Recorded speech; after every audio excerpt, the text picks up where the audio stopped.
नमस्कार दोस्तों, मैं सुनील भारद्वाज। पुनः आप सभी का हार्दिक स्वागत है जीएस के इस मंच पर। आज का जो हमारा टास्क है वो है ज्योग्राफी सब्जेक्ट। जितने भी वनडे एग्जाम हैं, जितने भी सिविल सर्विसेज के एग्जाम हैं, एनडीए, सीडीएस, डिफेंस, जीएस का ये सेक्शन सभी एग्जाम में कॉमन है और इनबिल्ट है। इसका जादू हर एग्जाम में सर चढ़ के बोलता है। इसकी धमक और खनक हर एग्जाम में आपको सुनाई पड़ती है, क्योंकि geography is a core subject of all subject. ये दुनिया का अकेला ऐसा विषय है जिसको हम पढ़ते नहीं हैं, जीते हैं। ये जीवंत विषय है, क्योंकि we are a social animal. तो समाज की जितनी भी एक्टिविटी हैं, हमारे एनवायरनमेंट में जो भी चेंजेज होते हैं, चाहे वो ग्लोबल वार्मिंग का हो, चाहे मानसून के आने का हो, चाहे जाने का हो, चाहे साइक्लोनिक इफेक्ट्स हो, तो इन्वायरमेंट के सारे इवेंट जोग्राफिकल होते हैं। हाँ, ये अलग बात है कि ये विषय का बेस आधा साइंस है, आधी इकोनॉमी है, लेकिन फिर भी मान सकते हैं कि सभी एग्जाम में नंबर ऑफ क्वेश्चन इस सेक्शन से ज़्यादा रहते हैं। यही नहीं, जितना टेट सीटेट का एग्जाम है, या ये कह सकते हैं जो बच्चे एजुकेशन की तैयारी करते हैं, तो टेट सीटेट में जो ईवीएस आता है, इन्वायरमेंट साइंस, उसका भी बेस ज्योग्राफी ही माना जाता है। तो एग्जाम के अलग अलग प्रारूप हैं, लेकिन बेस लगभग ये है। तो इसी पॉइंट ऑफ व्यू से हमें ये नहीं देखना है कि ये किस एग्जाम के लिए हम पढ़ रहे हैं। तो बेसिकली डिफेंस हो चाहे सिविल सर्विसेज हो, इसमें विषय का जो कॉन्सेप्ट होता है थोड़ा कॉन्सेप्टिव होता है, थोड़ी गहराई से चीज़ें पूछी जाती हैं। और ये भी सही बात है कि विषय की जड़ अगर आपकी अच्छी है, पौधों के जड़ों पर अगर हम पानी डालते हैं तो ग्रोथ होती है। तो बेस अगर आपका अच्छा है, कॉन्सेप्ट आपके क्लियर है, तो उसका फ़ायदा ये मिलेगा कि हम हर तरीके से अपने क्वेश्चन को पालेंगे। और इसीलिए हमें बेस को मजबूत बनाना है। मकान कितना भी बड़ा हो, एक मंजिल का हो चाहे बुर्ज खलीफा हो, नींव बनाई जाती है, उसका एक प्लेटफार्म होता है। और पौधा भी कितना बड़ा हो, चाहे वो छोटा हो दूब जैसा, या बहुत बड़ा हो यूकेलिप्टस जैसा, जड़ें सब में होती हैं। क्योंकि वो जड़ें, वो नींव उस विषय को एक बेस देता है, आकार देता है। इसलिए जो बच्चे तैयारी कर रहे हैं, तो शॉर्टकट रास्ता ना अपनाएं कि पत्तों पर पानी डालें, जड़ों पर पानी डालें। अपनी नींव को मजबूत करें। कॉन्सेप्ट क्लियर है तो जहाँ जाएंगे वहाँ पाएंगे, और नहीं पढ़ेंगे जड़ों से तो जहाँ जाएंगे वहाँ पाएंगे, और नहीं भी पाएंगे और फिर रह जाएंगे। तो इसी आधार पर बढ़ते हैं और शुरू करते हैं वर्ल्ड ज्योग्राफी का इंट्रोडक्शन। वर्ल्ड ज्योग्राफी की अगर हम बात करें तो इसके सिलेबस को अगर हम सही तरीके से समझाने की कोशिश करें, तो कहने को हम ज्योग्राफी पढ़ते हैं, लेकिन इसका जो सेक्शन दो विषयों से मिलकर बनता है। आप देख सकते हैं कि ज्योग्राफी का जो सिलेबस है उसके दो पार्ट हैं, physical geography and economical geography, economical and human geography, यानी भौतिक भूगोल और आर्थिक या मानव भूगोल। सिविल सर्विसेज से लेकर के वनडे एग्जाम तक ज्योग्राफी का लगभग यही सिलेबस है, और इसको हमने पार्ट ए मान लिया, इसको पार्ट बी मान लिया। लेकिन इसको थोड़ा डीपली घुस के समझने की कोशिश करें तो कुछ नई बातें आपको समझ में आएंगी। जैसे हिस्ट्री जब हम पढ़ते हैं तो हमें संविधान समझ में आता है, और जब संविधान पढ़ते हैं तो हमें इकोनॉमिक्स की बातें समझ में आती हैं, क्योंकि ये सारे विषय एक डायग्राम बनाते हैं। ये जिस तरीके से ये सर्किल है, ऐसे ही हम यहाँ पर अगर देखें तो मान लेते हैं कि यदि ये आपका सी फॉर कॉन्स्टिट्यूशन है, ये एच फॉर हिस्ट्री है, ये ई फॉर इकोनॉमी है, इनके बीच में भी एक इंटर रिलेशन सिस्टम है। जब आप कभी संविधान हिस्ट्री पढ़ेंगे, हम पढ़ाएंगे आपको, तो इतिहास हमें दिखाता है कि हमने प्रशासन कैसे चलाया एंसेंट इंडिया से लेकर के मॉडर्न इंडिया तक। चाहे वो मौर्य प्रशासन हो, चाहे वो गुप्त प्रशासन हो, चाहे चोलों का स्थानीय प्रशासन हो, चाहे अंग्रेजों की प्रशासन व्यवस्था, उसी को हमने अपने कॉन्स्टिट्यूशन में एक्सेप्ट किया। इसका साफ साफ मतलब है कि यदि हम हिस्ट्री और कॉन्स्टिट्यूशन को जोड़ दें तो बनता है एडमिनिस्ट्रेटिव सोसाइटी, प्रशासनिक समाज। तो इतिहास हमें प्रशासन सिखाता है, और हमारा 75% कॉन्स्टिट्यूशन अंग्रेजों के संविधान से ही बना, चाहे वो रॉलेट एक्ट हो, चाहे वो एक्ट 1990 हो चाहे 1935 का अधिनियम हो, गोलमेज कॉन्फ्रेंस देख लीजिए, इन सब में कहीं ना कहीं इतिहास की खुशबू आती है। तो हमारा संविधान इतिहास के ट्रैक पर चलता है। तो जब हम कॉन्स्टिट्यूशन को पढ़ते हैं तो देश को प्रशासन कैसे चलाएं, उसके आर्थिक सुधार कैसे हों, सामाजिक इम्प्रूवमेंट कैसे हों, इसके लिए संविधान हमें कुछ विधियां देता है, कुछ अनुच्छेद देता है, कुछ शक्तियां देता है। उसी के आधार पर आज भारत में जो टैक्स सिस्टम है वो 5 ईयर प्लान्स, एनडीसी राष्ट्रीय विकास परिषद, योजना आयोग, नीति आयोग और सरकार की जितनी भी आर्थिक सामाजिक योजनाएं हैं जो हमें इकोनॉमिक्स की पिच पर मिलती है, लेकिन खेली वो संविधान की पिच पर जाती है। जैसे संविधान कहता है कि आर्टिकल 43 के अनुसार minimum salary for life settlement, जो मजदूर हैं उनको न्यूनतम मजदूरी मिलनी चाहिए, ये आर्टिकल 43 कहता है अकॉर्डिंग द कॉन्स्टिट्यूशन। अब इसको पूरा करने के लिए हमारी सरकारें, केंद्र की हो चाहे राज्य की हो, कुछ योजनाएं बनाती हैं। जैसे मनरेगा योजना। मनरेगा योजना एक आर्थिक योजना है, और यदि इकोनॉमी का चश्मा लगाएं तो ये इकोनॉमी की मिल जाएगी। लेकिन मनरेगा योजना का जो बेस है वो क्या है? आर्टिकल 43।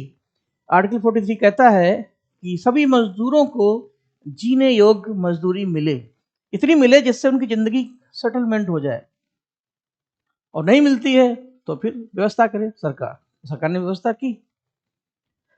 आर्टिकल 45 कहता है अकॉर्डिंग द कॉन्स्टिट्यूशन, संविधान के लेसन 4 में डीपीएसपी में, कि primary and compulsory education to children, बच्चों को निःशुल्क और अनिवार्य शिक्षा मिले। और इसके लिए सरकार ने हमारे संविधान के अनुसार एक योजना बनाई थी, सर्व शिक्षा अभियान, चलो चलो स्कूल चले हम। इसी तरीके से आर्टिकल 47 कहता है कि पब्लिक हेल्थ, लोगों का स्वास्थ्य अच्छा हो। ये संविधान के कुछ आदर्श हैं जो हमारी सरकारों को निभाना होता है। हमारा जो आर्थिक सामाजिक प्रजातंत्र है उसको भी देखना हमारी संविधान की ड्यूटी है। तो उसी में इकोनॉमिक्स का भी डेवलपमेंट हो जाता है। एक छोर से, जो नदी के दो किनारे हैं, तो नदी अगर हमारी संविधान है तो उसके एक छोर पर इतिहास का बहाव है, एक छोर पर अर्थव्यवस्था का चढ़ाव है। तो आर्टिकल 47 को लागू करने के लिए हमारी सरकार ने अभी हाल ही में योजना लागू की, इसका नाम आपने सुना होगा, आयुष्मान भारत। आयुष्मान भारत में लोगों का हेल्थ सिक्योर किया गया, उनका इंश्योरेंस उनको मिले जिससे उनकी जिंदगी बेहतर हो। तो ये कुछ हम सैंपलिंग दे रहे हैं।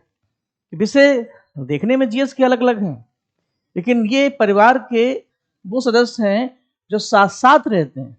देखने में भले ये 7-8 हों, लेकिन हम साथ साथ हैं, इसी थ्योरी पर ये काम करते हैं। यही कॉन्सेप्ट हमारे इन विषयों का है। ज्योग्राफी को यदि हम साइंस के चश्मे से देखें तो ये फिजिकल ज्योग्राफी बनता है, यानी भौतिक भूगोल। और इकोनॉमिक्स के चश्मे से देखें, ये बनता है इकोनॉमिकल एंड सोशल ज्योग्राफी या मानव ज्योग्राफी। तो साइंस के प्रिंसिपल से फिजिकल ज्योग्राफी को समझते हैं। फिजिकल ज्योग्राफी का मतलब यहाँ ये होता है कि ये ऐसा क्यों है, ये वैसा क्यों है, नेचर ने कैसे अपने को विकसित किया, एनवायरनमेंट कैसे काम करता है, सोलर सिस्टम कैसे काम करता है, मानसून कैसे आता है, हवाएं कैसे चलती हैं, इनकी एक वजह है, इनके पीछे एक साइंटिफिक मैसेज है और कॉन्सेप्ट है। सब कुछ अचानक नहीं होता है, जब जब जो जो होना है तब तो सो होता है। अब वो होने के पीछे साइंस अपना काम करती है। अगर भारत में साइक्लोन आते हैं उसकी भी एक वजह है, उसी वजह को हमें तलाशना है। तो फिजिकल ज्योग्राफी का क्या सिलेबस है अभी इस पर भी आते हैं। और जो इकोनॉमिकल ज्योग्राफी है उसमें हमारी इकोनॉमी मदद करती है। इकोनॉमिक्स और ज्योग्राफी को जोड़ दें तो बनता है आर्थिक और मानव भूगोल। हमारी जितनी भी मानव गतिविधियां हैं, जितने भी ह्यूमन रिसोर्सेज हैं, जैसे उत्पादन में कृषि है, खनिज है, मिनरल्स है, ट्रांसपोर्टिंग है, ये इकोनॉमिक्स के भी टॉपिक हैं, ज्योग्राफी के भी टॉपिक हैं, लेकिन मिला दें तो ये दोनों के हो जाएंगे। इस तरीके से ये इसका सेक्शन है। और आगे बढ़ते हैं। अब हम चलते हैं फिजिकल ज्योग्राफी पर। फिजिकल ज्योग्राफी को अगर देखा जाए तो ये अगर एक मकान है तो फिजिकल ज्योग्राफी में इसके 4 पिलर हैं या खंबे हैं जिन पर ये विषय टिका है। तो पहला है बायोस्फीयर यानी जैव मंडल। इसी को हम क्लाइमेट कह सकते हैं यानी जलवायु या जैव मंडल। अगला है एटमॉस्फेयर यानी वायुमंडल, फिर है हाइड्रोस्फीयर जल मंडल, लिथोस्फीयर स्थल मंडल। इंडिया और वर्ल्ड दोनों पर ये लागू होता है। नेचर ने जब अपने को विकसित किया, डेवलप किया, ये 4 स्फीयर मिल जाए तो हमारी दुनिया बनती है, ये नेचर बनती है। आप देखिए बायोस्फीयर जो है वो सेंटर पर है, तो एटमॉस्फेयर, हाइड्रोस्फीयर और लिथोस्फीयर यानी पवन, पानी और जमीन जब ये मिलते हैं एक दूसरे से तब नेचर तैयार होती है। रामचरितमानस की बहुत फेमस चौपाई है, चित जल पावक गगन समीरा और 5 तत्व से बना शरीरा। हमारे 5 पंच महाभूत हैं, उन्हीं से हमारे और आपकी रचना हुई। मिट्टी यानी अर्थ, एयर यानी वायु, फायर यानी अग्नि, स्काई यानी आकाश और प्राणवायु और वाटर। ये शरीर इन्हीं सबसे मिलके बना है। जैसे माटा कूदते हैं ना, उसमें एयर भी होती है, उसमें पानी भी होता है। तो हम और आप इसी की क्रिएटिविटी है। तो नेचर के जितने भी इंस्ट्रूमेंट्स हैं, जितनी भी वस्तुएं हैं, उनके पीछे यही रीजन है। तो ज्योग्राफी के पीछे भी यही वजह है। तो इस वेन डायग्राम में आप अगर देखेंगे तो नंबर 1 हमारा क्लाइमेट है, ये बायोस्फीयर, और ये सब आपस में इंटरकनेक्टेड है। आप देख सकते हैं कि इस वेन डायग्राम में 2 और 3 के साथ मिला है, 3 4 के साथ मिला है, ये इसके साथ ज्वाइंट है, और ऐसे भी देखिए ये और ये सब आपस में इंटरकनेक्टेड है। और यही वजह है कि जब हम किसी एक को समझेंगे दूसरा अपने आप समझ में आएगा। तो बायोस्फीयर सिस्टम में हम देखते हैं कि विश्व में हवाएं कैसे चलती हैं। तो नंबर 2 पर हम पढ़ते हैं विंड्स को, वायु को। फिर वही विंड्स जब ओशन से जुड़ती हैं तो महासागरों में चेंज होते हैं, और यही ओशन जब मूवमेंट करते हैं तो हमारे लैंड, हमारे अर्थ प्रभावित होती है। और इसीलिए ये सारे टॉपिक इंटरकनेक्टेड हैं। अभी चूंकि विषय का इंट्रोडक्शन पढ़ाने समझाने के मूड से हम आपसे मुलाकात कर रहे हैं, फिर एक एक लेसन का जब हम और आप डिटेल करेंगे तो समझ में आ जाएगा कि ये ऐसा क्यों है, ये वैसा क्यों है। बस इतना समझना है कि ये सभी लेसन इंटरकनेक्टेड हैं। तो जब थोड़ा थोड़ा सब पढ़ लेंगे तो चीज़ें और इमेज दोनों थोड़ी सी क्लियर होंगी। तो इस आधार पर ये काम करता है। अब उसका बहुत सिंपल सा एग्जाम्पल मैं आपको देता हूँ। जब जैसे हमारे आपके शरीर के जो पार्ट्स हैं उनमें एक बेस्ट कॉम्बिनेशन है, सबके अपने अपने फंक्शन हैं, लेकिन जब एक साथ ये मिलते हैं तभी शरीर चलता है। और इनमें एक बैलेंस होना चाहिए। जैसे आपका बीपी नॉर्मल है, टेम्परेचर नॉर्मल है, तो कोलेस्ट्रॉल नहीं है, शुगर की प्रॉब्लम नहीं है, आप फिजिकल एक्टिविटी करते हैं, शरीर आपका स्वस्थ रहेगा। तो नेचर में भी जितने भी पार्ट्स हैं, चाहे वो एयर हो, चाहे वो वाटर हो, चाहे वो लैंड हो, इनमें एक संतुलन है, तारतम्यता है, तब ये अर्थ रूपी बॉडी हेल्थफुल होगी। लेकिन इसको हम मिसयूज करेंगे। शरीर में आप देखिए, आप यूथ हैं तो उल्टा सीधा खाएंगे, फिटनेस आपकी मेंटेन नहीं है और पिज्जा बिरयानी खाते जा रहे हैं, नियम को आपने साइड में रख दिया, तो फिर क्या होगा? कोलेस्ट्रॉल होगा, बीपी की प्रॉब्लम्स होगी, क्योंकि डिसबैलेंस इन बॉडी हो गया, सारे ऑर्गन सही तरीके से काम नहीं कर रहे। दुनिया भी अगर एक घर है, एक ह्यूमन बॉडी है, तो यदि हमारी एटमॉस्फेयर में जो नेचुरल बैलेंस है वो डिस्टर्ब हो जाता है, जैसे नंबर 2 में एटमॉस्फेयर है, तो यहाँ पर अगर ग्रीन हाउस इफेक्ट आ गया, CO2 की मात्रा बढ़ जाए, क्लोरोफ्लोरोकार्बन गैसेज अधिक हो जाए, तो इसका इफेक्ट क्या होगा? इसका इफेक्ट होगा हमारा हाइड्रोस्फीयर डिस्टर्ब होगा, हमारी महासागर की जो वाटर लेवल है वो बढ़ेगा, ग्लेशियर पिघलेंगे, टेम्परेचर बढ़ेगा, पानी चढ़ेगा। और इसका इफेक्ट क्या होगा? सारे लैंड कॉन्टिनेंट्स महासागर में ही मूवमेंट करते हैं। दुनिया पानी से ही शुरू हुई और पानी पे ही खत्म हुई। तो ऐसी स्थिति में जब वाटर लेवल अपर होगा, अधिक होगा, तो जितने भी द्वीप हैं, महाद्वीप हैं, वो अंडर वाटर होंगे। और जो नई क्लाइमेट रिपोर्ट आई है वो यही बताती है कि 150 साल के बाद कई देश दुनिया के नक्शे से गायब हो जाएंगे, बिल्कुल वैसे जैसे आज द्वारिका पानी के अंदर है, राम सेतु पानी के अंदर है। तो आने वाली पीढ़ी के लिए हमें एक हेल्थफुल अर्थ देनी है, इसलिए जरूरी है कि हमें आज ग्लोबल वार्मिंग जैसी गैसेस को कम करना है, टेम्परेचर को मिनिमाइज करना है, और इसके लिए कई अर्थ समिट हम पढ़ते हैं। तो इसका साफ साफ मतलब है, जब विंड्स मेंटेन है, ओशन का लेवल मेंटेन है, सारे कॉन्टिनेंट सही हैं, तब हम हेल्थफुल होंगे। तो इसीलिए बायोस्फीयर में इन सब का अटैचमेंट है।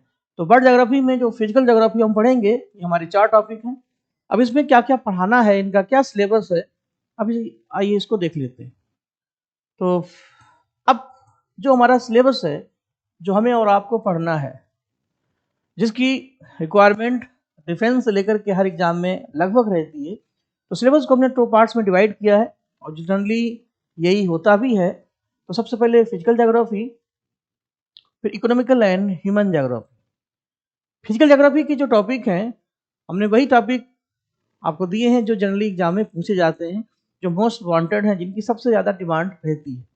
देखिए, अच्छे कंप्यूटर वही होते हैं जिनको ये बात पहले से पता हो जाए कि हमें क्या नहीं पढ़ना है। जिस दिन आप छोड़ना शुरू कर देंगे, पढ़ना अपने आप आ जाए। आपकी प्रकृति सूप जैसी होनी चाहिए, सारी सारी को गह रहे, थोथा दे उड़ाए। तो पहले ये जानना है हमें क्या नहीं पढ़ना है। तो इस आधार पर जो बेस्ट टॉपिक हैं फिजिकल ज्योग्राफी में, सबसे पहले लेटीट्यूड और लॉन्गिट्यूड, अक्षांश और देशांतर क्या होते हैं, धीरे धीरे आप जान जाएंगे। फिर है मोशन ऑफ अर्थ, पृथ्वी की गतियां। क्लाइमेट ऑफ अर्थ, विश्व की जलवायु या बायोस्फीयर। फिर एटमॉस्फेयर, हाइड्रोस्फीयर, लिथोस्फीयर। अब कॉन्टिनेंटल इंट्रोडक्शन में जितने भी हमारे कॉन्टिनेंट्स हैं, महाद्वीप हैं, जैसे अफ्रीका है, north America, south America, Australia, इनका एक बेसिक इंट्रोडक्शन देना है, क्योंकि इनसे कई अच्छे अच्छे प्रश्न बनेंगे। इकोनॉमिकल ज्योग्राफी में जो हमारे ह्यूमन रिसोर्सेज हैं, उसमें ट्रांसपोर्टिंग सिस्टम, परिवहन व्यवस्था, इसमें land transport, water transport, railway, India और वर्ल्ड दोनों को हम जोड़ने की कोशिश करेंगे। मिनरल्स, रिसोर्सेज, जितने भी खनिज हैं, इनके संसाधन किस देश में हैं, कौन सी उनकी माइंस हैं, और रिसेंटली किस देश की क्या रैंक है प्रोडक्शन में और कलेक्शन में। कृषि, उद्योग और जनसंख्या, ये सब इकोनॉमिकल ज्योग्राफी में हम पढ़ेंगे। इस आधार पर अब हम एक एक टॉपिक से आपका परिचय कराते हैं। जैसे घर में आप जाते हैं कोई मेहमान बन के, तो सदस्यों से परिचय कराया जाता है कि ये हमारे चाचा है, ये हमारी मौसी है। तो ज्योग्राफी की इस बिरादरी में अगर आप मेहमान हैं, तो ये this is my duty to introduce our family members. तो फिजिकल ज्योग्राफी का जो पहला लेसन है आपकी स्क्रीन पे आ गया है, वो है लेटीट्यूड एंड लॉन्गिट्यूड। क्या होते हैं लेटीट्यूड, लॉन्गिट्यूड, तो हम नेक्स्ट पढ़ाएंगे ही, लेकिन ये दोनों हमारी इमेजिंग सर्किल है, काल्पनिक रेखाएं हैं। एक को हिंदी में अक्षांश कहते हैं, एक को हिंदी में देशांतर कहते हैं। यानी जो लेटीट्यूड है, ये आपका अक्षांश होगा हिंदी में, और लॉन्गिट्यूड कॉल्ड देशांतर।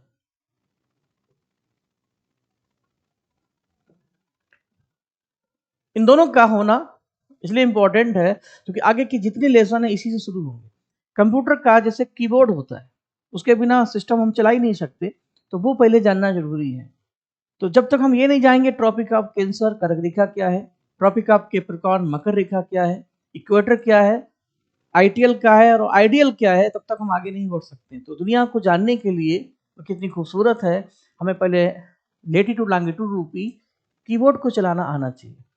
तो इनकी डायरेक्शन क्या है, इनके कितने टाइप्स हैं, इक्वेटर किन किन देशों से पास होती है, कर्क रेखा किन किन देशों से गुजरती है, ये इनका मीनू है और फ्लेवर है।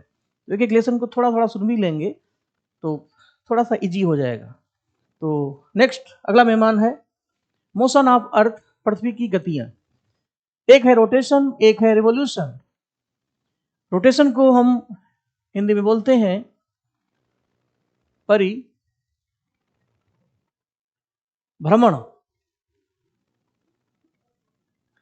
और रिवोल्यूशन को बोलते हैं परिक्रमण। आप किसी मंदिर के चारों ओर परिक्रमा करते हैं, मान लीजिए ये एक मंदिर है, टेंपल है, और आप ये हैं, तो ये है रोटेट होना, रिवोल्यूशन होना। तो अर्थ जब सन के चारों ओर मूवमेंट करती है तब इसको बोलते हैं रिवोल्यूशन, परिक्रमण करना। और ये 12 महीनों में होता है। और इसके होने से जो इफेक्ट होते हैं, हमारे सीजन चेंज होते हैं, ऋतुएं बदलती हैं, सीजन सर्किल बनता है। आप देख सकते हैं 1 2 3 4 जून से सितंबर, सितंबर से दिसंबर, दिसंबर से मार्च, 4 3 12। पृथ्वी की इस ऑर्बिट के अकॉर्डिंग हमारे यहाँ टोटल 1 2 3 एंड 4 4 सीजन होते हैं। वो सीजन आपने सुने होंगे, एक बॉलीवुड का फेमस गाना है जो इस कॉन्सेप्ट को बताता है। पतझड़, सावन, बसंत, बहार, एक बरस के मौसम 4, पांचवा मौसम बेकार। वैसे प्यार है लेकिन हमारे लिए बेकार है। तो पतझड़, सावन, बसंत, बहार, summer season, winter season, springs and autumn. तो समर सीजन है, उसी में रेन सीजन आ जाएगा। तो क्यों होता है, कैसे होता है, ये सारे प्रश्न धीरे धीरे सॉल्व होंगे। लेकिन रिवोल्यूशन मीन्स ये होता है, इसका अर्थ होता है moments of earth with arounding of sun. सूर्य का पृथ्वी का सूर्य के चारों ओर चक्कर लगाना। अगला है रोटेशन। रोटेशन का मतलब होता है परिभ्रमण। पृथ्वी अपने एक्स पर जैसे लट्टू होता है, वो एक राउंड करके मूवमेंट करता है ऐसे। तो अर्थ अगर एक बाल है, मान लेते हैं, इमेजिंग नो टेक्स, तो वो अपने एक्स पर भी मूवमेंट करती है, अपनी धुरी पर, अपनी कक्षा पर, और सन के चारों ओर भी मूवमेंट करती है इस तरीके से। तो रोटेशन का मतलब होता है पृथ्वी का अपने एक्स पर मूवमेंट करना, अपने अक्ष पर घूमना। 24 घंटे के नियर अबाउट ये होता है। इसका इफेक्ट होता है कि हमारे यहाँ दिन रात सुबह शाम होते हैं, क्योंकि जब जो प्लेस सन की, एक अगर मान लीजिए ये सन रूपी टार्च है, ये एक अर्थ है, जो प्लेस सामने होगा वो नियरेस्ट ऑप्शन होगा, वहाँ दोपहर होगी, जस्ट पीछे नाइट होगी, एक तरफ इवनिंग होगा, एक तरफ मॉर्निंग होगा। तो अर्थ मूवमेंट करती रहेगी और उसी तरीके से हमारे प्लेस चेंज होते रहेंगे। तो इस तरीके से इसको समझना है। तो इसका मीनिंग क्या है, इसका इफेक्ट क्या है, जो जो क्वेश्चन बनते हैं, महत्वपूर्ण ये नहीं कि हमें आपको कितना आता है, महत्वपूर्ण ये है कि हम एग्जाम ओरिएंटेड तैयारी कर रहे हैं कि नहीं कर रहे हैं। तो आपको विद्वान नहीं बनना है, विद्वान व्यक्ति को छोड़ते नहीं, प्रतियोगी छोड़ना सीखना आना चाहिए। तो चीज़ों उन्हीं को एक्सेप्ट करें जो आपके लिए टारगेट ओरिएंटेड में हेल्पफुल है। अगला टॉपिक है क्लाइमेट ऑफ अर्थ, बायोस्फीयर, विश्व की जलवायु या जैव मंडल।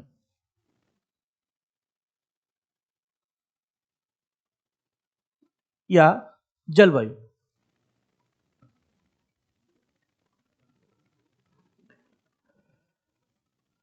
जो बच्चे हिंदी मीडियम के हैं या इंग्लिश मीडियम के हैं, तो देखिए समझाने में या समझने में भाषा आड़े या बाधा नहीं आनी चाहिए। पहले तो समझ की कोई भाषा ही नहीं होती। आप अगर समझदार हैं, चीज़ों को, उसके कॉन्सेप्ट को समझें, तो जो टेक्निकल वर्ड्स हैं हम कोशिश करेंगे दोनों में समझाते चले, लिखवाते भी चले, जिससे चीज़ें आपकी स्पष्ट हों और क्लियर हों। तो ये हमारा बहुत बेसिक लेसन और बहुत महत्वपूर्ण लेसन है। इसमें हमें समझना ये है कि विश्व की क्लाइमेट कैसे होती है। इसको समझने के लिए कुछ चीज़ें हम और यूज करेंगे।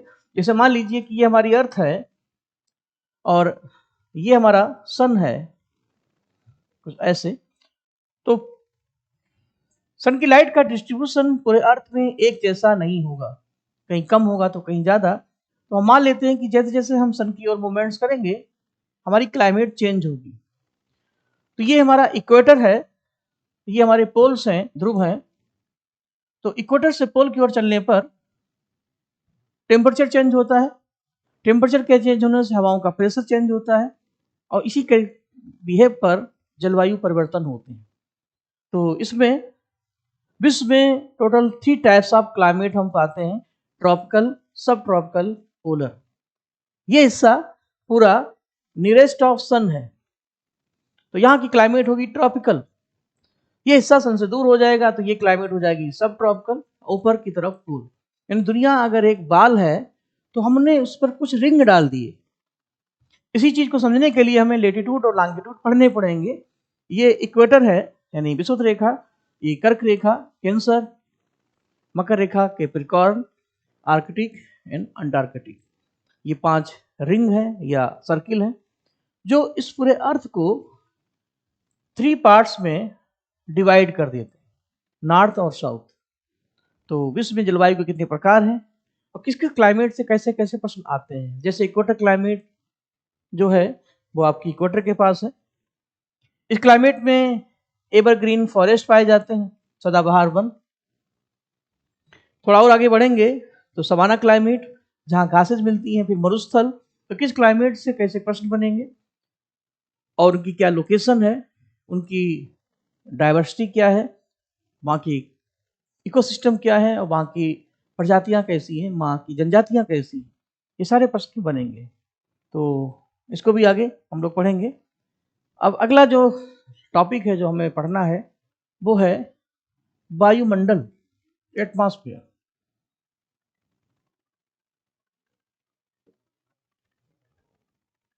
एटमॉस्फेयर ज्योग्राफी का एक कोर टॉपिक माना जाता है, बिल्कुल पिलर, मेन पिलर, क्योंकि एटमॉस्फेयर के अकॉर्डिंग ही हमारा ओशन सिस्टम चेंज होता है। क्योंकि विंड चलेंगी तो ओशन चलेंगे, इसी के अकॉर्डिंग ग्लोबल इफेक्ट होते हैं, मानसून हो चाहे साइक्लोनिक इफेक्ट्स हो। लेकिन जब इस टॉपिक की हम शल्य क्रिया करते हैं, इसका जो पोस्टमार्टम करते हैं, जब प्याज को छीलते हैं तो इस रिलेशन को भी हम खोलते हैं। जब इसकी गठरी खोलेंगे तो हमें क्या क्या मिलेगा, मिलेगा तो बहुत कुछ, क्योंकि पढ़ना वही है जो आना है, जो आना है उसी को अपनाना है, बाकी सब रह जाना है। तो पहला है composition of the atmosphere. Composition का मतलब होता है वायुमंडल का संगठन। संगठन मतलब होता है कि किन किन गैसों से हमारा एटमॉस्फेयर बना है। अगर एटमॉस्फेयर हमारा ये है तो इसमें 78% के आसपास नाइट्रोजन गैस है, लगभग 20% के आसपास ऑक्सीजन है, बाकी 1% में सारी गैस है। यानी एटमॉस्फेयर में किन किन गैसों का क्या क्या रेशियो है, उनका क्या क्या रोल है, इससे क्वेश्चन आएंगे। कैसे क्वेश्चन आएंगे, जब ये एक एक टॉपिक आपका पूरा होता जाएगा तो इसके बेस्ड जो एमसीक्यू हैं, मल्टीपल चॉइस क्वेश्चन जो आए हुए हैं या जो आ सकते हैं, तो जब आप समझ लेंगे, जब उनकी एक्सरसाइज करेंगे तो हमको नहीं लगता कि कोई डाउट होगा। होगा भी तो उसको देखा जाएगा, क्योंकि चलेंगे आप तभी गिरेंगे। अब गिरेंगे जब तक नहीं तब तक चलना सीख नहीं सकते। गिरने का मतलब है कोई ना कोई प्रॉब्लम आना। जितनी प्रॉब्लम आपकी सॉर्ट आउट होती जाएंगी उतना ही आप मेंटेन होंगे। तो इसीलिए अपनी कमियों से भागिए नहीं, अपनी आलोचना से डरिए नहीं, क्योंकि निंदक नीरे राखिए आसम कुटीर छवाए। कबीरदास ने ऐसे नहीं बोल दिया। जो आलोचक होते हैं वो हमारे लिए क्लीनर का काम करते हैं, हमारी बॉडी को मेंटेन करते हैं, जितने भी हमारे शरीर में इविल्स हैं, हमारे निगेटिव फैक्टर हैं, वो हटाते हैं। और अगर ऐसा नहीं है तो हम आत्ममुग्धता के शिकार हो जाते हैं, ईगो के शिकार हो जाते हैं। इसलिए जरूरी होता है कोई आलोचक होना चाहिए जो आपकी कमियों को देखता है, वो हमारा काम आसान करता है। तो जरूरी है, चलेंगे तो चलते रहिए। तो कंपोजिशन ऑफ एटमॉस्फेयर में गैसों का संगठन, फिर है स्ट्रेटिफिकेशन ऑफ एटमॉस्फेयर। स्ट्रेटिफिकेशन का मतलब होता है स्त्रीकरण। इसको और सरल कर देते हैं, इसको आप लिख सकते हैं लेयर्स। वायुमंडल में कितनी परतें हैं। एटमॉस्फेयर अगर हमारा ये है, चलिए मान इमेज भी बनी है, तो 0 किलोमीटर से लेकर के 0 किलोमीटर से जैसे जैसे हम ऊपर की ओर चलेंगे तो हमारे एटमॉस्फेयर में हमें कई लेयर मिलती हैं। तो नीचे से ट्रोपोस्फेयर, फिर स्ट्रेटोस्फेयर, फिर मेसोस्फेयर, फिर थर्मोस्फेयर, फिर एक्सोस्फेयर। तो 1 2 3 4 और 5, 1 2 3 4 5।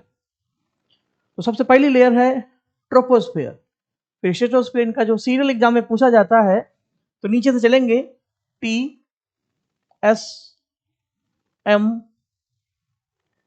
ये थर्मो यानी आयनोस्फेयर, तो आई, और ई फॉर एक्सोस्फेयर। तो इन सबको अगर हम लिखेंगे और ऐसे चलेंगे, जो कि हम इक्वेटर टू पोल की ओर चल रहे हैं, तो शब्द बनेगा एक वर्ड टिस्मी। टिस्मी एक पार्ले की टॉफी है जिसका नाम है किस्मी टॉफी। तो टिस्मी कुछ तो इस तरीके से वर्ड कुछ दिमाग में रखने पड़ेंगे जिससे चीजें जल्दी से तैयार हो जाएं। तो सेल पूछा जाता है, फिर किस लेयर की क्या विशेषताएं हैं। ओजोन लेयर किस में पाई जाती है, स्ट्रेटोस्फीयर में। किस लेयर में रेडियो वेव्स तरंगें रिफ्लेक्ट होती हैं, आयनोस्फीयर में। तो ये सारी बातें आपको पढ़ने को मिलेंगी, तो इससे भी 2-4 क्वेश्चन आपको मिल जाएंगे। अगला है types of winds and air pressure belt. बहुत इंपॉर्टेंट लेसन है और इससे हमारे मैक्सिमम क्वेश्चन आएंगे। विंड्स में permanent winds, temporary winds and local winds, ये देखना है। इसके अलावा प्रेशर बेल्ट्स में ये देखना है कि विंड्स कैसे चलती हैं, high pressure to low pressure हर विंड्स चलती हैं, तो इनके चलने से क्या क्या इफेक्ट्स होते हैं। इसी में आपको मिलेगा डोल्ड्रम बेल्ट्स, हार्स बेल्ट, 40, 50 और 60, रोरिंग 40, 60 एंड 50। तो बहुत अच्छे अच्छे प्रश्न बनेंगे। तो उसमें जो लोकल विंड्स हैं किस देश में चलती हैं, वार्म है, कोल्ड है, जैसे मिस्टल विंड्स, जैसे नॉर्वेस्टर, बिली बिली, भारत में लू चलती है। तो इनके नेचर और इनकी लोकेशन, इस तरीके से प्रश्न इसमें बनेंगे। और टेम्परेरी विंड्स में भी कुछ विंड्स हैं, जैसे मानसून, ये टेम्परेरी विंड्स आएगा गर्मियों में ही, कब आएगा उसको भी पता नहीं, क्योंकि मानसून मानसून है। साइक्लोन और एंटी साइक्लोन, चक्रवात और प्रति चक्रवात। साइक्लोन का मोमेंट्स हवाओं में आउटर टू सेंटर होता है, हवाएं बाहर से अंदर की ओर चलती हैं। और एंटी साइक्लोन में हवाओं का सर्किल सेंटर टू आउटर की तरफ होता है, कुछ इस तरीके से। तो इन दोनों में एक डिफरेंट है, पढ़ेंगे तो समझ जाएंगे। Cyclone the symbol of highly rain and bad weather, ये खराब मौसम और वर्षा के प्रतीक हैं। Anti cyclone the symbol of clear and clean sky, स्वच्छ और साफ आकाश प्रति चक्रवात से होता है। और साइक्लोन चूंकि आते रहते हैं, तो इनके आने से आसपास के देशों में इनके कई लोकल नाम जाने जाते हैं, जैसे भारत में आइला, गुलाब, हुदहुद, फ्यान, और अमेरिका जैसे देशों में जहाँ जहाँ आते हैं वहाँ अल्फा, बीटा, गामा, रीना और कैटरीना, ये सब साइक्लोन के लोकल नेम है। क्यों नाम रखे गए, कैसे रखे गए, इन सब बातों को जानने के लिए पढ़ते रहिए और देखते रहिए। अगला है ह्यूमिडिटी एंड प्रेसिपिटेशन, यानी आर्द्रता और संघनन। तो ये डिफेंस के लिए थोड़ा सा स्पेशल टॉपिक है। बाकी बड़े एग्जाम में कभी कभी क्वेश्चन आते हैं, कभी कभी नहीं आते, लेकिन हमारा काम है ईमानदारी से अपनी बात को कहना, क्योंकि डॉक्टर, मास्टर और वकील, ये तीन ऐसे प्रोफेशन होते हैं जिसमें हानेस्टी बहुत जरूरी है। तो आई ट्राई माई बेस्ट, फिर यू ट्राई योर बेस्ट। तो इसमें ह्यूमिडिटी कैसे बनती है, आप आर्द्रता क्या होती है, बादल कैसे बनते हैं, ओस कैसे, ड्यू कैसे बनती है, ओसांक बिंदु क्या है और हिमांक बिंदु क्या है, ड्यू पॉइंट्स क्या है और फ्रीजिंग पॉइंट्स क्या है, इनसे भी अच्छे अच्छे प्रश्न आपको मिलेंगे। तो ये हो गया हमारा एटमॉस्फेयर। तो अच्छी खासी इसमें सीरीज है, लेकिन अभी पिक्चर बाकी है मेरे दोस्त। अगला टॉपिक है हाइड्रोस्फीयर, यानी जलमंडल। हाइड्रोस्फीयर भी ज्योग्राफी का एक कोर टॉपिक है। इसमें हम पढ़ेंगे टाइप्स ऑफ ओशन, महासागर कितने हैं, किस ओशन की क्या विशेषता है। जैसे सबसे बड़ा ocean Pacific ocean, Atlantic ocean, उसका शेप क्या है। पैसिफिक ओशन जो है ट्रायंगल के फॉर्म में है, तो अटलांटिक एस फॉर्म में है। वाई एरिया इनका क्या क्रम होगा, किस ओशन में कौन से डीप्स हैं, कौन से गर्त हैं, कौन से हिल्स हैं, कौन से प्लेन हैं, कौन से सी हैं, वगैरह वगैरह, ये सब इसमें आपको जानना है। फिर है relief of the ocean basins, महासागर के जो उच्चावच हैं, जो उसके तट्स हैं, उनके बारे में जानना है। यानी अगर ये एक ओशन है, तो ये ओशन है, तो उसी में कोस्ट होता है, ढाल होती है, प्लेन होते हैं, डीप्स होते हैं और हिल्स होते हैं। तो ओशन में ढाल भी है, स्लोप भी है, प्लेन मैदान भी है, हिल्स भी है और गहराइयां भी हैं। तो ये हमारा पानी है। तो इस लेसन में हम इसी की चर्चा करेंगे कि ओशन का जो शेप है, जो उसका कोस्ट है, उसके कितने शेप हैं। तो इनसे भी कुछ क्वेश्चन बनते हैं। ये मछलियां किस पे पाई जाती हैं, महासागरों में सबसे ज्यादा क्या मिलता है। A hills, B dips, C plain, D none of these. तो आपका समय शुरू होता है अब। तो आंसर पता क्या होगा, महासागरों में सबसे ज्यादा मिलते हैं प्लेन, मैदान, क्योंकि भाई महासागरों में सबसे ज्यादा होते हैं। तो ये होगा। ठीक, अब ये ओशन है, तो ये ओशन का ये लैंड है। तो इसी ओशन में आप जब चलेंगे तो आपको ढाल भी मिलेगी, मैदान भी मिलेंगे, इसी में कोई हिल्स भी आपको दिखेगी, इसी में कोई डीप्स भी आपको मिलेगा। तो इस तरीके से ओशन काम करता है। अगला है ओशन करंट्स, महासागर की जलधाराएं। इस लेसन का सबसे इंपॉर्टेंट लेसन टॉपिक है। महासागर की धाराएं दो प्रकार की होती हैं, वार्म एंड कोल्ड, गर्म और ठंडी।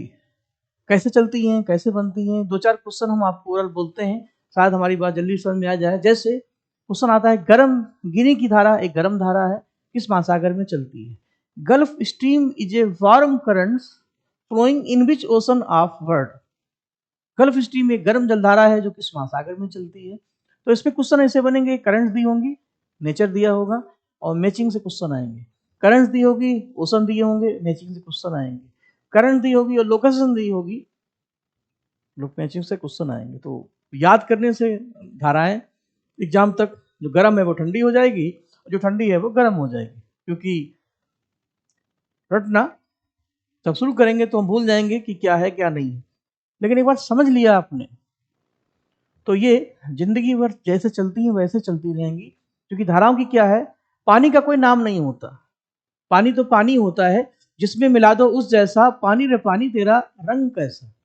तो अटलांटिक महासागर या प्रशांत महासागर की कोई धारा अगर चलती है तो जिस जिस देश से होते हुए वो पास होगी, अब जैसे ब्राजील के पास हुई तो ब्राजील की धारा, अमेरिका के पास आई तो अमेरिका की धारा, ऑस्ट्रेलिया के पास आई तो ऑस्ट्रेलिया की धारा, पानी तो पानी है। तो धाराओं की जो नाम हम पढ़ते हैं, जैसे ब्राजीलियन करंट्स, कनारी करंट्स, लेब्राडोर की धारा, ग्रीनलैंड की धारा, तो धारा तो बहाना है, हमें केवल कॉन्टिनेंट को ही जानना है। हमें ये पता चल जाए कि ये हमारा अगर साउथ अमेरिका कॉन्टिनेंट्स है ऐसे, और ये इक्वेटर लाइन है, यहाँ पर एक कंट्री है जिसका नाम है ब्राजील, ब्राजील, यहाँ पर एक कंट्री है जिसका नाम है पेरू। अब थोड़ी देर के लिए मान लेते हैं कि करंट ये आ जाए, तो ये अटलांटिक ओशन है, यहां पर पैसिफिक यानी प्रशांत महासागर। अब अटलांटिक ओशन से एक करंट चलती है जो ब्राजील के पास होते हुए नीचे से निकलती है। तो ब्राजील के पास ये करंट आएगी तो इसमें ब्राजील का रेपर यानी टैग लग जाएगा। तो इस करंट्स को हम बोलेंगे Brazilian currents, BC, Brazilian currents. अब हमें इतना पता हो जाए कि ब्राजील की लोकेशन कहाँ है, तो ब्राजील साउथ अमेरिका के ईस्ट में पड़ता है। तो और अमेरिका के ईस्ट में अटलांटिक ओशन है, वेस्ट में पैसिफिक ओशन है।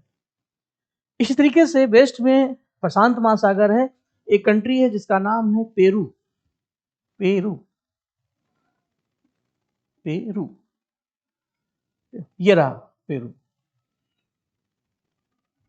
अब यहां से चलती है कोल्ड करंट्स, कि कोल्ड करंट चलती हैं पोल टू इक्वेटर और गर्म करंट चलती है इक्वेटर टू पोल।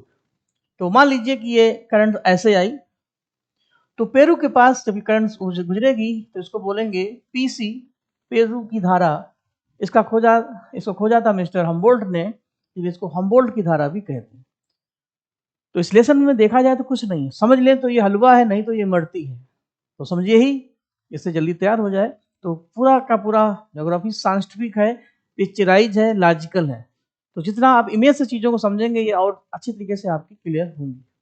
अगला है ओशन सैलिनिटी एंड टेम्परेचर, महासागरों की लवणता, उनका खारापन और उसका तापमान।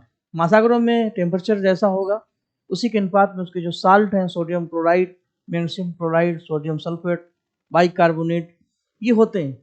तो कहाँ पर ओशन अधिक होता है, कहाँ पे कम होता है, किस महासागर में ज़्यादा होता है, किस महासागर में कम होता है, इन्हीं सारी बातों को हम इसमें पढ़ेंगे। टाइड्स अगला टॉपिक है, ज्वार भाटा। टाइड्स यानी महासागरों में जो ज्वार आते हैं, भाटे आते हैं, कैसे आते हैं? स्प्रिंग टाइड्स, नीप टाइड्स, बृहद ज्वार और लघु ज्वार, दो तरीके के ज्वार भाटे होते हैं। तो इनके होने से चीज़ें कहते हैं चेंजेज होती हैं। इसी में आपको मिलेगा solar eclipse and lunar eclipse, सूर्य ग्रहण और चंद्र ग्रहण किस तरीके से होते हैं। और लास्ट टॉपिक है कोरल प्रवाल एंड कोरल रीफ प्रवाल भित्तियाँ। कोरल क्या होते हैं, इनका केमिकल स्ट्रक्चर, फिजिकल स्ट्रक्चर क्या होता है। जैसे मकड़ी श्राप करती है, वैसे कोरल भी समुद्री जीव होते हैं जो श्राप करते हैं। चूने का उसमें केमिकल स्ट्रक्चर होता है। वही कलेक्शन मूंगे की चट्टान यानी कोरल रीफ यानी प्रवाल भित्तियाँ कहलाती हैं। धीरे धीरे करते करते यही कलेक्शन एक रॉक्स में कन्वर्ट हो जाता है। जैसे लक्षद्वीप हमारा जो है वो कोरल रीफ से ही बना है। दुनिया की सबसे बड़ी रीफ जो है ऑस्ट्रेलिया में पाई जाती है, ऑस्ट्रेलिया के ईस्ट कोस्ट पर। तो ले देकर के जलमंडल भी एक खाता पीता परिवार है और इस परिवार में भी अच्छे अच्छे टॉपिक्स हैं, लेकिन अभी चीज़ें और भी हैं अच्छी। हमारा अगला लेसन जो मिलेगा वो है लिथोस्फीयर, यानी हिंदी में बोले तो स्थल मंडल।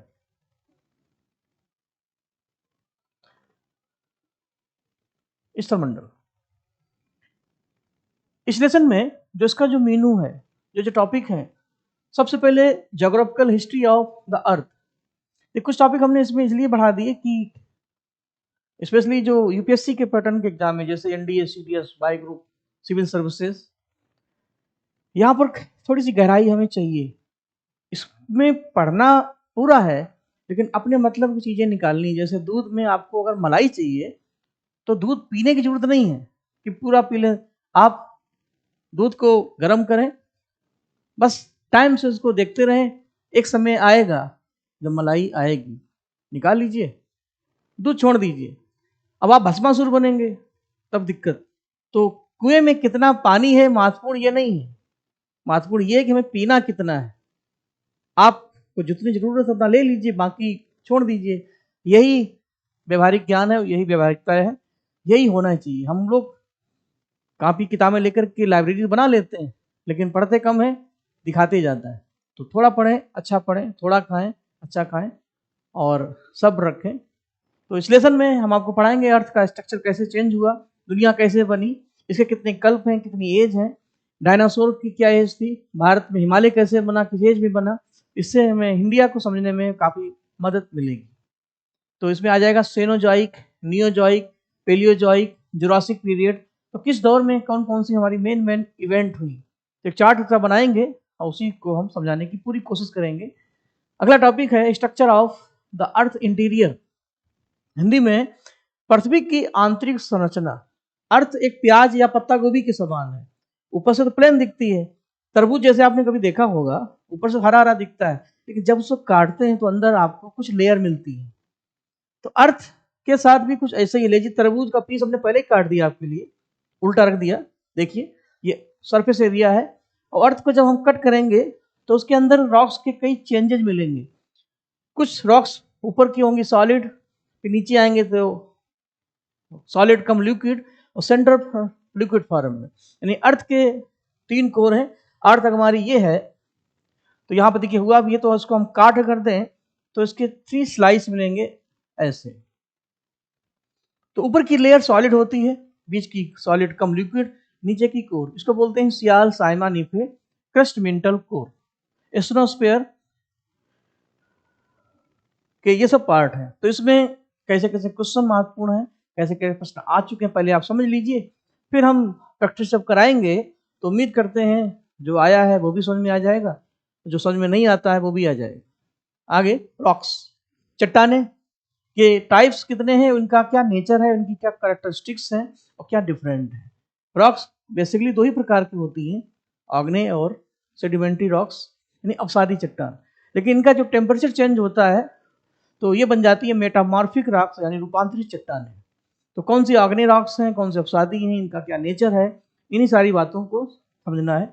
वॉल्केनो एंड अर्थक्वेक, ज्वालामुखी के कितने प्रकार हैं, भूकंप कैसे आते हैं, सक्रिय ज्वालामुखी, सुसुप्त ज्वालामुखी, शांत ज्वालामुखी, किस वर्ल्ड में कहाँ पर होते हैं, किस देश में होते हैं, तो इनके एग्जाम्पल और इनके होने की वजह और प्रक्रिया ये सब समझना है।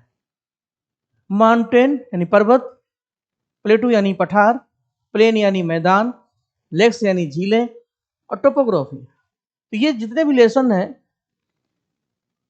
इन सबको हम चार्ट फॉर्म में पढ़ाएंगे। माउंटेन्स के प्रकार कितने हैं, पठार कितने हैं, तो उसमें से किस माउंटेन की क्या विशेषता है।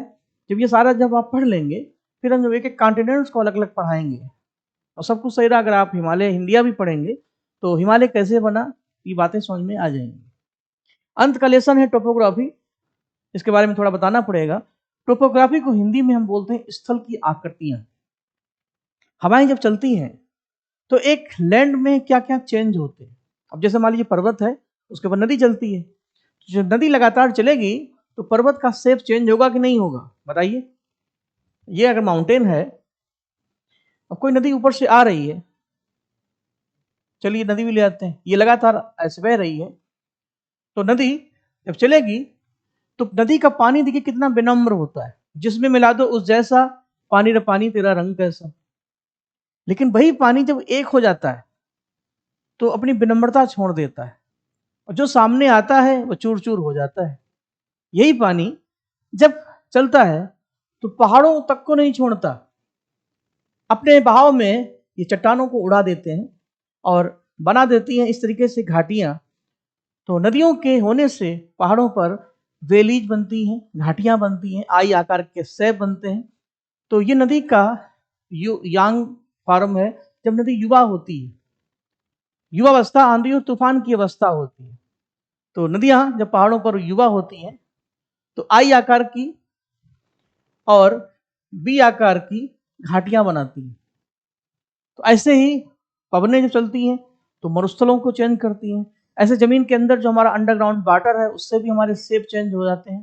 तो ले देकर के इस लेसन में हमें यही पढ़ना है कि जो लैंड के शेप चेंज हुए उसके कौन कौन से फैक्टर हैं। एग्जाम में 4 शेप दिए होंगे और 4 उनके फैक्टर दिए होंगे, जैसे आई आकार की घाटी, बी आकार की घाटी, यू आकार की घाटी, हैंगिंग घाटी, लटकती घाटी और अंधी घाटी, ब्लाइंड घाटी। बहुत घाटियां हैं। अब किस घाटी का संबंध किस फैक्टर से है, पवन से है, नदी से है, ग्लेशियर से है, अंडरग्राउंड वाटर से है, ये आपको बताना है क्योंकि आपका समय शुरू होगा तब। फिलहाल अब आइए, तो ये भी लेसन हो गया। और ले देकर के अब हम आते हैं अपने महाद्वीपों पर। वर्ल्ड में हमारे जो कॉन्टिनेंट्स हैं उसमें south America, north America, Africa, Europe, Asia, Australia और अंटार्कटिका के बारे में ज़्यादा कुछ बताने को है नहीं। तो पहले तो हमारा जो प्लान है, आप एटमॉस्फेयर, हाइड्रोस्फेयर, लिथोस्फेयर इन सबको समझ लें और इनके इंटर रिलेशन को भी समझें। इतना सब समझ लेंगे तो हमें माउंटेन के बारे में थोड़ा पता चल जाएगा कि किस किस महाद्वीप में है, लेयर के बारे में पता चल जाएगा। फिर जब एक एक महाद्वीप को पढ़ेंगे, जैसे साउथ अमेरिका हम पढ़ेंगे तो हमें पता चल जाएगा कि साउथ अमेरिका में ये एंडीज माउंटेन है, यहाँ पर सेलवास फॉरेस्ट पाए जाते हैं, ये ब्राजील की धारा है, ये पेरू की धारा है, इधर बाल्केनो बनते हैं। ये सब चीज़ें धीरे धीरे टॉपिक वाइज समझ में आ जाएंगी। यानी महाद्वीप के बारे हम पूरे सिलेबस का कंक्लूजन निकालेंगे, उसको निचोड़ेंगे, रस निकलेगा, चीज़ें समझ में आएंगी। ये हो गया फिजिकल ज्योग्राफी। अब इकोनॉमिकल एंड ह्यूमन ज्योग्राफी में ये सारे टॉपिक इंपॉर्टेंट है। तो ट्रांसपोर्टिंग सिस्टम में परिवहन व्यवस्था देखनी है, जैसे वाटर ट्रांसपोर्ट में सुएज नहर, पनामा नहर, सुएज समुद्रम प्रोजेक्ट। नेशनल हाईवे में विश्व के कौन से सबसे बड़े हाईवे हैं, जैसे पेन अमेरिका वर्ल्ड, अमेरिका का पेन अमेरिकन हाईवे तो सबसे बड़ा है, हाईवे नंबर 1। रेलवे में ट्रांस साइबेरियन, ट्रांस कनाडियन, तो ये सब इसमें होने चाहिए। Minerals, agriculture, industry and population, ये सब इकोनॉमिकल लेसन है। तो इसमें जो बेसिक चीज़ें हैं वो भी हम बताएंगे, जैसे अमेरिका, ऑस्ट्रेलिया, मिनरल्स वाइज कौन सा मिनरल किस देश में किस स्थान पर मिलता है, कंट्री एंड माइंस जो मेन है। एग्जाम में 4 प्लेस दिए होंगे, जैसे रूर है, सार है, कोजेसवास है। तो कौन से प्लेस किसके लिए फेमस, जैसे यही काम भारत में भी होता है। भारत में स्टेट और प्लेस होंगे, जैसे रानीगंज है, झरिया है, सिंहभूम है, हजारीबाग है, अंकलेश्वर है, आपका दुर्गापुर है। तो किस प्लेस के लिए कौन सा प्लेस फेमस है, वर्ल्ड में भी यही होना है। और फिर जो लेटेस्ट रिपोर्ट है उसको देख लेना है कि वर्तमान में इस समय कोयले के उत्पादन में कौन सा देश टॉप पर है और चीनी के उत्पादन में कौन सा देश टॉप पर नहीं है। तो यही एग्रीकल्चर में भी होना है। तो कुल मिलाकर के ज्योग्राफी एक खाता पिता सब्जेक्ट है, तो खाते पीते इसके मेंबर्स हैं। इस विषय का असर हर सब्जेक्ट में कहीं ना कहीं है, साइंस में भी है, इकोनॉमिक्स में भी है, लेकिन इसकी खनक और धमक हर विषय में पड़ती है। तो इकोनॉमिकल ज्योग्राफी के लिए फेमस है, ईबीएस के लिए फेमस है, कह सकते हैं हर एग्जाम के लिए ये मोस्ट वांटेड है। तो ये एक इंट्रोडक्शन था, हमारी आपसे मुलाकात फिर होगी और इसी पैटर्न पर हम पढ़ेंगे। तो नेक्स्ट मुलाकात में हम फिजिकल ज्योग्राफी शुरू करेंगे और शुरू करेंगे पहले टॉपिक से, जिसका टाइटल है अक्षांश और देशांतर, लेटीट्यूड और लॉन्गिट्यूड। सभी लोगों का दिन शुभ हो। सभी लोगों को बहुत बहुत धन्यवाद। जय हिंद, जय भारत।